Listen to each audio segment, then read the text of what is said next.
Desa wisata terfavorit Anugerah Desa Wisata Indonesia 2021 diberikan kepada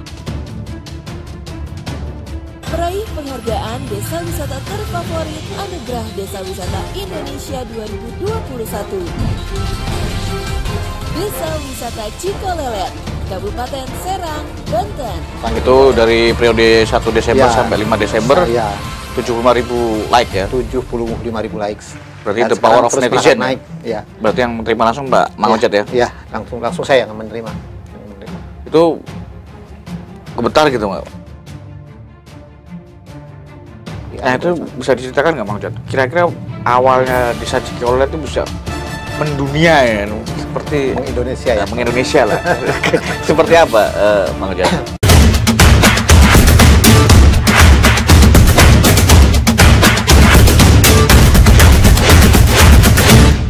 Assalamualaikum warahmatullahi wabarakatuh, Tribuners. Saya Agung Yulianto Wibowo, Content Manager tribunbanten.com.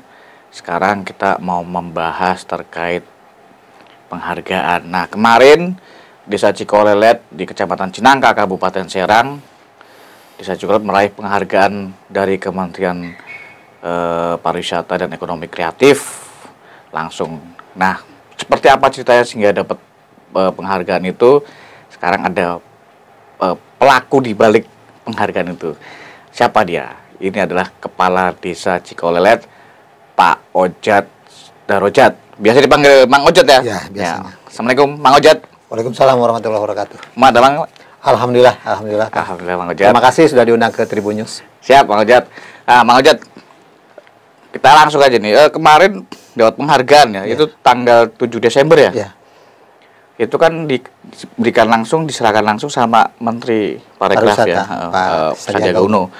Pertama dipanggil tuh bagaimana perasaannya Pak Mang Ojat? Ya, gimana ya? Agak kaget juga. Terutama yang kategori penghargaan yang terfavorit. Karena itu kan ada 2 trofi kemarin ya? Kita Cikolelet mendapatkan penghargaan yang paling banyak di antara 50 desa wisata yang desa wisata terbaik nasional. Yang pertama kita mendapatkan juara kelima Desa Rintisan Terbaik, kategori Desa Rintisan Terbaik. Yang kedua kita mendapatkan trofi Desa Wisata Terfavorit. Nah, untuk Desa Wisata Terfavorit ini adalah kekuatan netizen. Ya. Kekuatan dari video konten yang dibuat oleh kementerian, kemudian yang paling besar likes-nya yaitu yang juara. Yang paling banyak ya? Itu dari periode 1 Desember sampai 5 Desember. 75.000 like ya? 75.000 likes. Berarti the power of netizen naik, ya. Karena kita pada waktu itu prediksi kita dikejar oleh salah satu desa lain karena dia mengejar betul pada malam terakhir itu. Desa itu di Serang juga atau dari luar? Dia Koto Masjid ya. Di Koto Masjid desanya itu di Sumatera Barat. Sumatera Barat. Berkejar-kejaran di situ. Ya, kejar-kejaran dengan 2 desa itu. Di luar prediksi sebenarnya dia yang mengejar kita ada 1 desa lagi. Dia itu di luar perkiraan mengejar kita secara masif pada malam terakhir itu. Kita juga sempat kayaknya terkejar nih. Tapi ya ketika saya juga udah bilang ke Ibu, saya bilang kita kayaknya terkejar nih untuk terfavorit. Saya bilang mohon maaf kita belum bisa memberikan yang terbaik. Saya bilang ke Ibu, ya nggak apa-apa. Ibu katanya cukup bangga kok sudah masuk 50 besar Desa Cikolelet ini katanya. Ya itu penghargaan anugerah Desa Wisata Indonesia ATWI 2021 ya. Nah, pas terakhir itu kita dipanggil yang terbaiknya. Alhamdulillah. Itu pas nerima trofi ini gimana Mang Ojat? Ya, perasaannya gimana? Sebelum dipanggil itu kan nangis nggak? Ya terharu sih ada gitu. Ibu juga ada terharunya Ibu. Karena sudah bilang kita kayaknya kalah nih untuk juara terfavorit. Nah, ketika dipanggil Cikolelet itu mungkin itu Bu nominasi saya bilang. Kata Ibu, enggak Ojat kita dapat itu katanya. Setelah ditunggu sekian lama ya ternyata kita dapat. Ya hadiahnya langsung diserahkan oleh Pak Menteri pada waktu itu. Berarti yang menerima langsung Mbak Mang Ojat ya? Iya, langsung saya yang menerima. Itu gemetar gitu nggak? Ya, karena ini kan penghargaan tingkat nasional. Kemudian penyelenggaraannya juga dibuat semeriah mungkin gitu. Udah kelasnya kelas nasional lah gitu. Jadi ya agak grogi juga. Saya sempat menyebut Kemenparekraf itu beberapa kali saking groginya kita nggak menyangka bahwa kita bisa meraih peringkat terfavorit. Nah, tentunya kan terfavorit ini kan buah daripada dukungan seluruh warga masyarakat Banten, terutama media-media yang memang selama ini mendukung Desa Wisata Cikolelet termasuk Tribun News. Dan sebelum perlombaan terkait terfavorit itu 2 hari sebelumnya Ibu Bupati sudah mengajak warga untuk mendukung Desa Wisata Cikolelet, dan ajakan Ibu Bupati itu cukup luar biasa, menambah suara Cikolelet yang signifikan gitu, sehingga kita mencapai 75.000 like. Sekarang saja sudah lebih, bahkan di viewernya itu kita sudah 100 ribuan lebih untuk Desa Cikolelet. Nah, ini penghargaan yang keberapa, Mang Ojat? Untuk tingkat nasional ini penghargaan yang kedua. Desa Wisata Cikolelet. Yang pertama kita pernah juara Harapan 3 pada tahun 2020, juara pendampingan Desa Wisata tingkat nasional juga. Nah, ini kali keduanya di ADU ini. Nah, itu bisa diceritakan nggak, Mang Ojat? Kira-kira awalnya Desa Cikolelet itu bisa mendunia ya, seperti mengindonesia ya. Mengindonesia lah. Seperti apa, Mang Ojat? Awal-awalnya misalnya Mang Ojat? Awalnya kita diberi panduan dari Kemenparekraf itu jejaring namanya Jadesta, Jaringan Desa Wisata Nasional. Di situ terkumpul desa-desa wisata tingkat nasional gitu. Ada sekitar 1.830 lebih gitu, desa wisata nasional. Kemudian di situ diumumkan bahwa akan ada anugerah desa wisata yang akan diselenggarakan oleh Kemenparekraf. Pada waktu itu kami berembuk dengan Dinas Pariwisata Kabupaten Serang, dalam hal ini Kabid Destinasi. Kata Ibu Kabid, Pak Ojat, ikut saja lomba. Mudah-mudahan lomba ini untuk lebih mengenalkan lagi desa wisata Cikolelet di kancah nasional. Setelah itu ya kami tahapan-tahapannya adalah syarat-syaratnya itu kelembagaannya. Jadi ketika ikut lomba itu kelembagaannya seperti Pokdarwis, BUMDes, kemudian juga regulasi yang dibuat apa saja oleh desa wisata sehingga ini menjadi legal pengembangannya. Kita ada peraturan desanya, ada status khusus dari Bupati Cikolelet itu desa wisata. Keputusan dari Bupati ini jadi penilaian yang nilainya lumayan agak besar gitu, di samping objek-objek wisatanya. Secara legalitas legalitasnya. Nah, berangkat dari itulah kita terus mengekspor, mengirimkan foto-foto, dokumen-dokumen kegiatan dan dokumen-dokumen kunjungan di Desa Wisata Cikolelet. Sehingga dari 1.830 desa wisata nasional itu ada seleksi lagi itu, Kang. Ada seleksi lagi sampai kemudian 300 desa. Setelah 300 desa diseleksi lagi, tahap keduanya itu 100 desa yang masuk. Cikolelet masuk juga. Dan akhirnya di angka 50 terbaik itu alhamdulillah Cikolelet juga bisa masuk. Dan untuk di Provinsi Banten ini ada 2 desa yang masuk. Desa Cikolelet dengan Desa Sukarame di Carita. Di Pandeglang. Nah, itu kenapa kok Desa Cikolelet bisa kayak begitu, Mang Ojat? Ya, ini kan artinya apa yang kemudian menjadi andalan Desa Cikolelet sebagai desa wisata ya? Ini kan perjuangan kita tidak dalam waktu singkat bisa terwujud seperti ini. Tapi ini pun masih butuh perjuangan menurut saya. Jadi kita ini mengembangkan desa wisata Cikolelet ini sejak tahun 2017 kan. Sejak 2017 kita merintis desa wisata karena kami ingin bahwa tadi itu desa kami itu harus betul-betul ke depan ini menjadi desa yang mandiri.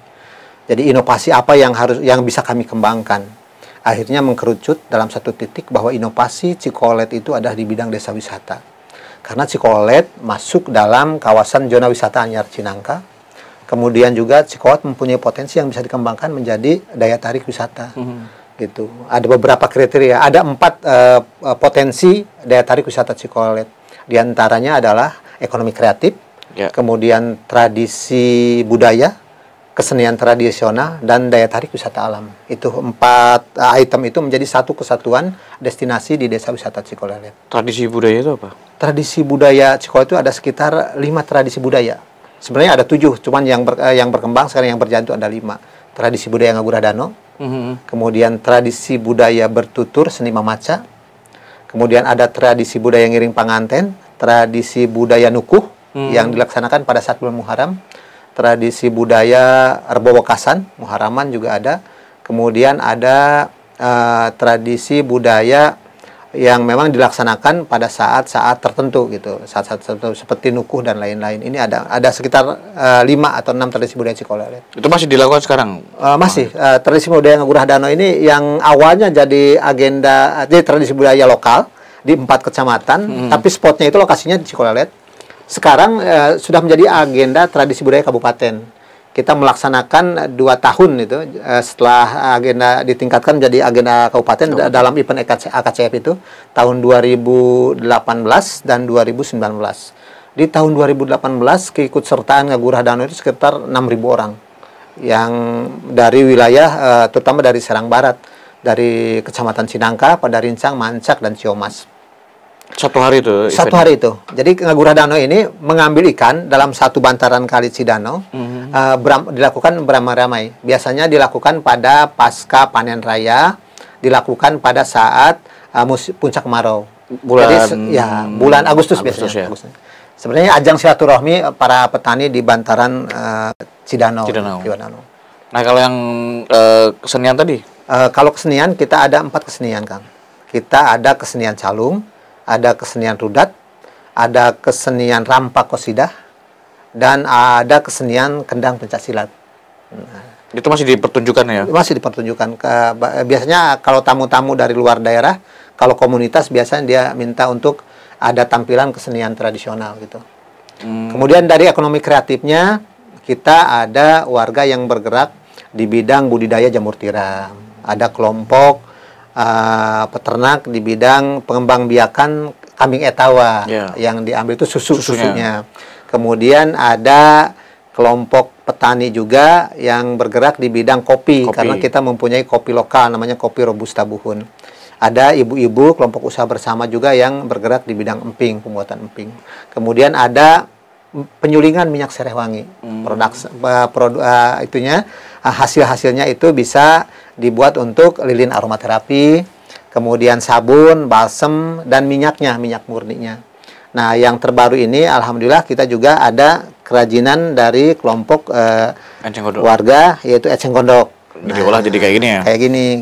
Ini tas-tasannya, tapi ada juga mereka buat untuk tisu, tempat tisu, untuk taplak meja, dan lain-lain ini. Cuman ini kita bawa yang paling dari ekonomi kreatif tadi yang paling andalan produk apa?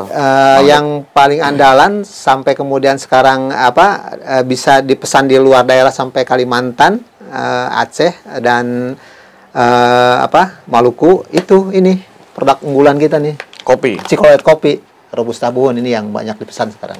Ini ada tempat penggilingan sana ya? Iya, ada. Kita sudah ke sana sih. Iya, ada. Sama tas ini masih... Ya, tas ini pendatang baru. Tapi sebenarnya kelompoknya sudah lama. Cuman pada waktu itu kita kesulitan bahan baku dan pemasaran. Nah, seiring Cikolelet menjadi desa wisata, ya kita butuh juga ekonomi kreatif yang bisa kita hadirkan untuk oleh-oleh, untuk souvenir. Nah, mungkin ini diantaranya. Sebenarnya kami nanti ke depan ada pengembangan. Karena Ibu Bupati juga ketika melihat Adwi itu kan hampir 80% desa-desa wisata itu mereka tampilannya itu batik. Batik. Nanti kata Ibu kita ada 12 karakter batik Kaserangan. Ini satu diantaranya nih ya? Ya, satu diantaranya ya? batik Kaserangan ini. Namanya batik Kaserangan ya? Ikat Kaserangan. Nanti Ibu mungkin akan menarik pelatih untuk melatih warga desa Cikolelet untuk membatik. Sehingga nanti ya ada tambahan untuk souvenir bagi pengunjung wisata. Nah, selain tadi kan ada objek wisata ya? Ya. Apa itu? Objek wisata kita mempunyai air terjun Curug Lawang, kemudian Curug Kembar, kemudian ada Curug Kembar juga ya? Ada. Kemarin kita nggak ke sana ya? Ya, di sebelahnya dia. Kalau Curug Lawang itu lurus, dia belok kiri. Kemudian ada Puncak Cibaja. Puncak Cibaja. Sekarang udah dibuka ini, Bang? Sudah dibuka, Insya Allah. Karena itu pandemi kemarin ya? Ya, kita 2 tahun ini cukup lumayan gitu. Lumayan berat. Jadi memang terpukul dari sektor wisata. Kemudian kita ada Kampung Ekonomi Kreatif. Yang dimana dalam kampung itu ada berbagai kerajinan-kerajinan yang dibuat oleh warga. Di antaranya 7 ekonomi kreatif itu di kampung kopi Cucu produk itu ya? Ya, cucu produk. Jadi harapannya nanti pengunjung itu bukan saja membeli hasil produksinya, tapi dia bisa melihat proses pembuatannya. Atau malah ikut bikin. Ikut. Kebanyakan ikut ya, ikut bagaimana cara kemudian membuat kulit, cara memukul melinjo jadi emping gitu. Jadi seperti itu, memerah susu dan lain-lain. Nah, maksudnya kan selain ada objek wisata, ekonomi kreatif sama budaya dan seni tradisional tadi, ini kan orang lagi pengen goes nih. Iya. Sana juga ada trek untuk goes ya? Kalau goes di Kecikol itu hampir setiap minggu ada.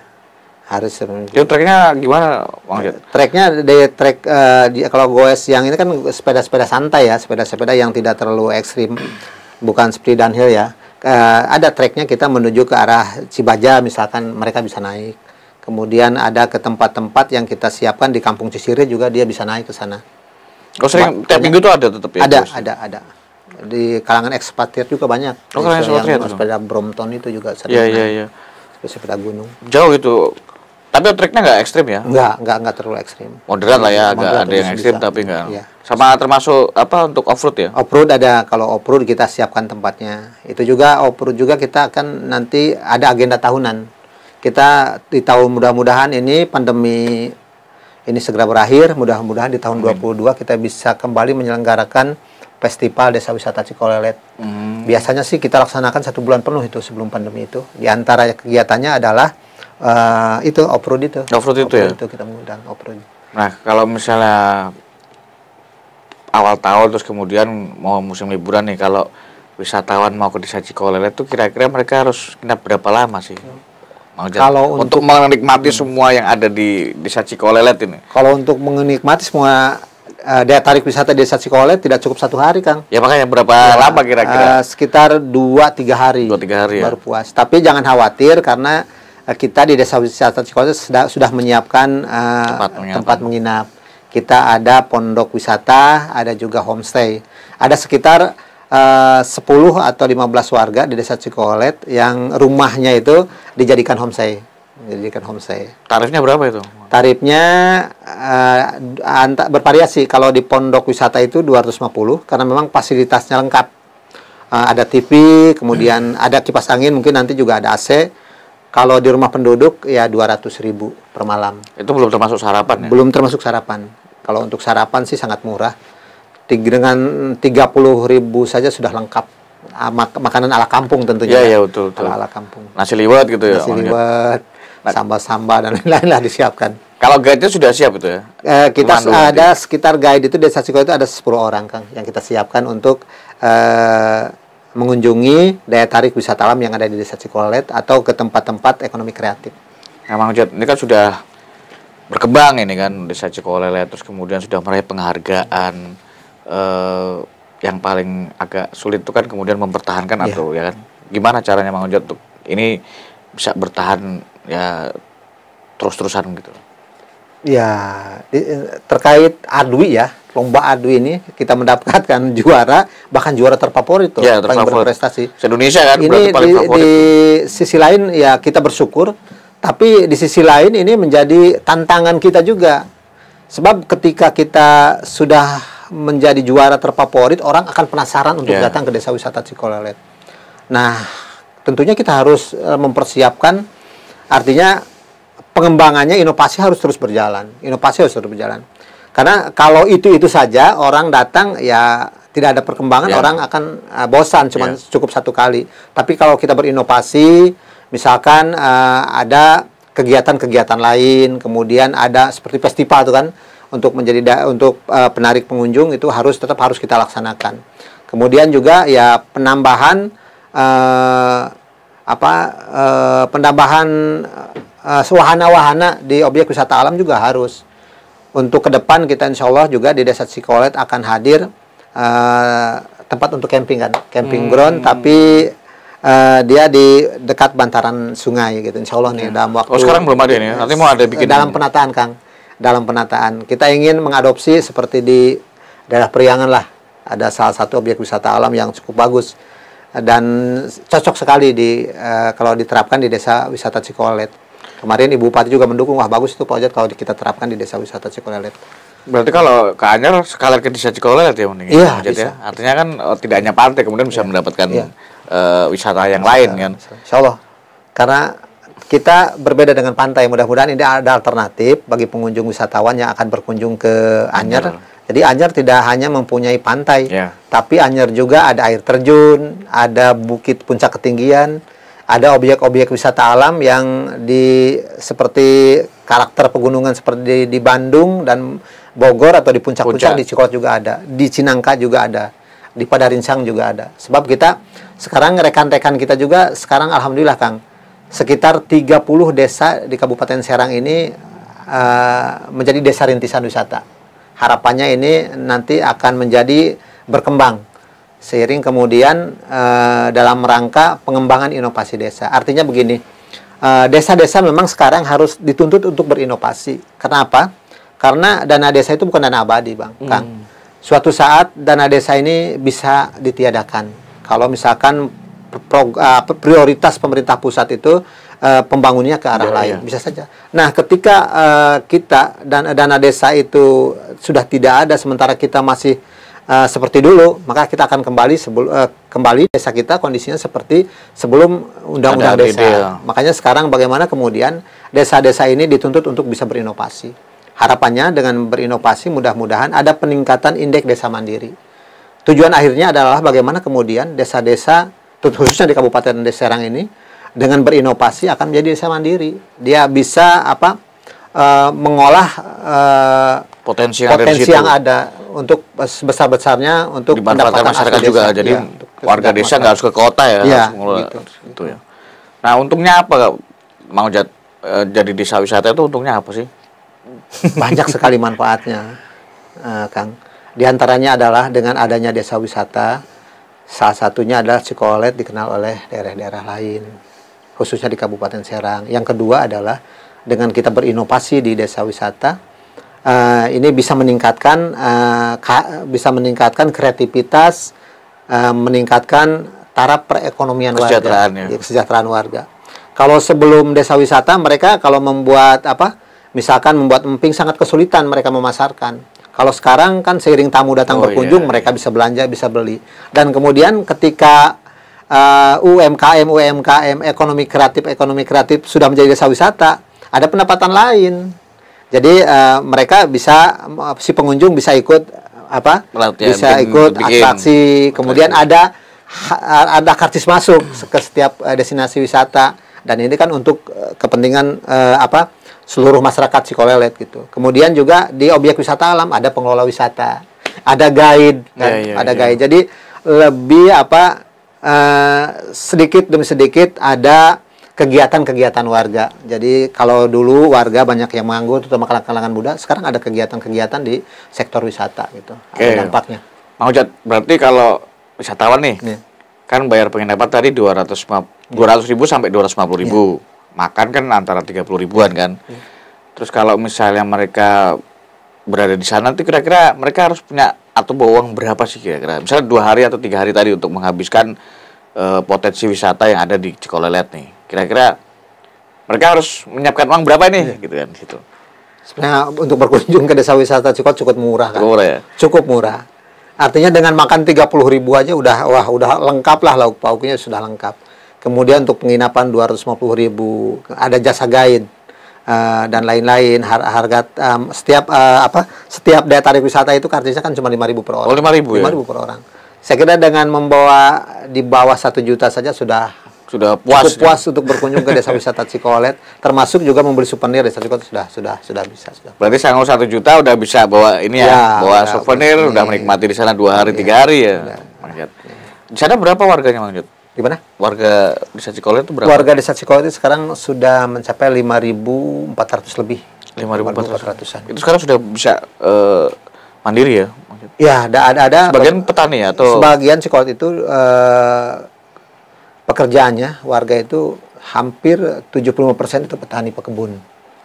Petani pekebun. Ada yang pekerja, buruh, ada juga yang di sektor-sektor lain gitu, sektor-sektor lain. Oke, terima kasih Mang Ujat atas waktunya datang ke sini. Semoga sukses selalu. Mungkin Mang Ujat ada pesan pada kesempatan ini juga saya ingin mengucapkan terima kasih kepada beberapa orang yang memang bekerja di belakang layar dalam rangka mendukung Desa Wisata Cikolelet. Yang pertama, ingin saya ucapkan terima kasih kepada Ibu Bupati Kabupaten Serang yang selama ini membina Desa Wisata Cikolelet. Kemudian juga ucapan terima kasih juga kepada PT Galeria Dunia Hijau yang alhamdulillah kita ini dibantu, Kang. Dibantu gedung untuk sekretariat Pokdarwis dan BUMDes. Kemudian juga gedung itu juga kedepannya akan menjadi gedung pusat informasi pariwisata. Atas dasar tersebut saya ucapkan terima kasih kepada Bang Daniel, kepada PT Galeria Dunia Hijau. Mudah-mudahan CSR perusahaan yang Bapak bantu untuk Desa Cikolelet juga untuk bisa lebih mengembangkan Desa Wisata Cikolelet. Dan harapannya ke depan bagaimana kemudian perusahaan-perusahaan yang ada di Kabupaten Serang bisa membantu desa-desa di Kabupaten Serang yang berinovasi. Dengan harapan, dengan sentuhan perusahaan, harapannya ke arah kemandirian desa itu akan segera terwujud. Dan kepada seluruh warga masyarakat Provinsi Banten, terima kasih sehingga atas dukungannya kami mendapatkan juara terfavorit dalam ajang ADWI. Juga kepada HPI Kabupaten Serang, Dinas Pariwisata Kabupaten Serang, kami ucapkan terima kasih. Itu aja mungkin, Kang. Siap, oke. Terima kasih Pak Ojat, semoga Desa Cikolelet makin maju, berinovasi terus, wisatawan semakin banyak. Ya sukses sampai mendunia, tidak hanya mengindonesia. Amin. Oke, Tribuners, itu perbincangan singkat saya dengan tokoh di balik penghargaan Desa Cikolelet ini. Terima kasih, saya Agung Yulianto Wibowo, Content Manager Tribun Banten. Wassalamualaikum warahmatullahi wabarakatuh. Waalaikumsalam.